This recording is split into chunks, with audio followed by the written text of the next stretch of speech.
What's up, guys? Welcome to episode 38. It is pre-recorded. I'm going to be in Japan by that point in time, so we don't control the audio, and obviously the time of being almost opposite of what it is here on the East Coast of the United States. So we pre-recorded it. It's a good question. It's about the crucifix that Khamzat used against DDP. To very good effect. I'm assuming the question is more from the bottom because from the top it's easy. He won. If you can maintain that crucifix, you're gonna win, regardless. What rule said there is. So let's look at sort of we tried to recreate sort of one of the ones. So basically, DDP's right arm was trapped under Khamzat's left leg, and he controlled his left arm with his head. So here's a very easy escape. Just kidding. Guys, this is a very bad position. The problem here is also he's eating elbows. So to be honest with you, I believe this is, let me escape first. So basically, you're going to eat elbows now, but would you rather eat elbows briefly or for full 5 rounds or 4 rounds? So what you need to do is obviously your arm can move a little bit. So you need to notice that I'm already you cannot be like this. I need to slide. I need to either slide up or down because it's not going to get you out, but it creates small openings. As we talked about, you need to create small openings that eventually going to give you a big opening that you could escape through. So let's go ahead, just go. Well, you can see Kevin is no Khamzat, but so I'm going to sort of slide up, slide down. Now I'm going to try to bring my legs and recover guard. You need to move. Obviously, it's easier said than done especially when you're eating elbows, and after a while, you're gonna get discouraged. When there's that much punishment, when you really cannot do anything, you keep winding up in the same position. It is very discouraging mentally, and obviously the mental aspect in MMA in any competition is huge. One thing that I do want to say is if I controlled somebody in a crucifix for that long, I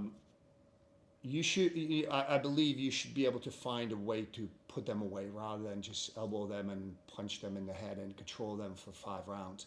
I know these guys are elite athletes and top of the food chain, but I also do believe that a lot of the guys, especially even in the upper echelons of UFC, rather than having a good submission game, they have more anti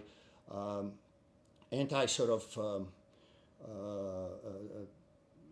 anti-jiu-jitsu game, meaning that they can usually just escape sort of at least some of the more common variety of positions, but not really when they're in a position to put them away. That's where Khabib shown, because when he was in that dominant position, he would put people away. That's the difference, I think. Maybe it's the experience because this is the first title shot and first acquisition of the title. But again, I think that's something that if you're going to be that dominant, if you can put people so easily down and hold them, you should be able to submit them. So let's look at it again before we go to the app. Again, guys, it's easier said than done. I'm a big fan. What I actually do when I'm on top, I usually pin this arm, even in grappling, with my shin being on top of the arm. But this was at least one of the positions that Chimaev had. So rather than trying to buck, because my hips, no matter how much they buck, they're not doing anything to him. I need to slide up or down.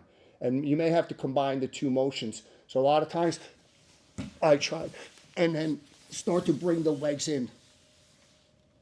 This is not going to happen because he's going to regard. He's not going to drop. You're not going to get a knee bar against a guy of that caliber. But at least you can regard.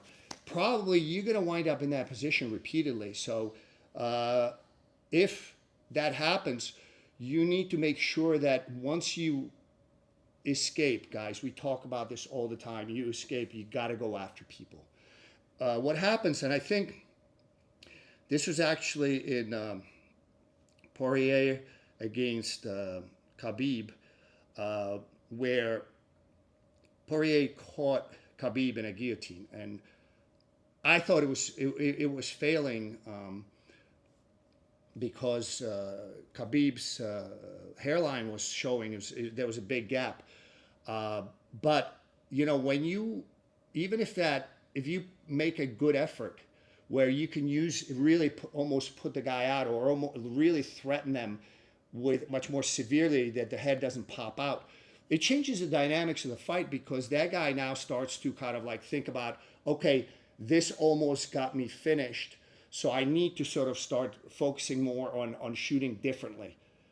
And it changes the dynamics of the fight. So again, you know, there's a lot of subtleties, there's a lot of intricacies of this, and I hate to criticize fighters, but again, I don't know, you know, I'd hate to be in DDP's shoes. Just I'm not criticizing him. I'm just, you know, when you're being dominated like that, and it just exhausts you, and at some point you just don't have the energy.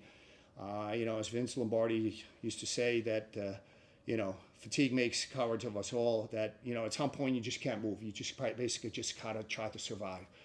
So I will see you on the app side, guys.